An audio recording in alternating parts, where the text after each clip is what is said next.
Hello ඔන්න අද මං ගෙනාවා දම්රෝලාගෙන කිලෝ 6 වොෂින් මැෂින් එක. මෙන්න මේ වගේ පෙනුමක් තමයි තියෙන්නේ. කිලෝ 6ක් කියලා ගහලා තියෙනවා. ෆුල් ප්ලාස්ටික් බොඩි එකක් ටබ් එකක් තමයි ඉන්නේ. ඇතුළ මෙන්න මේ වගේ ඉන්නේ. ෆිල්ටර්ස් එනවා.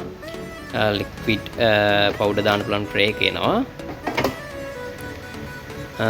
මේක ෆුලි ඔටෝමැටික් එකක්. ඒ කියන්නේ අපි හොයවදලා වේලෙන් එහා පැත්තට එහෙම දාගන්න ඕනේ එකක් නෙමෙයි. ඔක්කොම එකම ටබ් එකේ වෙන්නේ.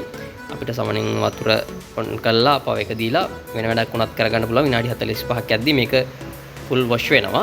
මේක ඉස්සෙල්ලාම කලර් එකට ප්ලග් කරලා පව එක ඔන් කරන්න ඕනේ. පව එක ඔන් කරලා ස්ටාර්ට් දීපුවම මේක ටි ප්‍රෝග්‍රෑම් කරලාමයි තියෙන්නේ. සමහරවිට විනාඩි 45කින් ෆුල් වොෂ් එකක් වෙනවා. ඒ කියන්නේ 3 පාරක් වතුර අරන් හොද ගන්නවා.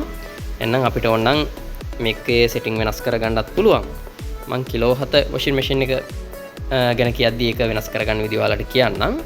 මේකට සාමාන්‍යයෙන් අවුරුදු 5ක වොරන්ටියක් හම්බ වෙනවා. පහෙන් පස්සේ ගෙවලා වුණත් රිපෙයාර් කරගන්න පුළුවන්.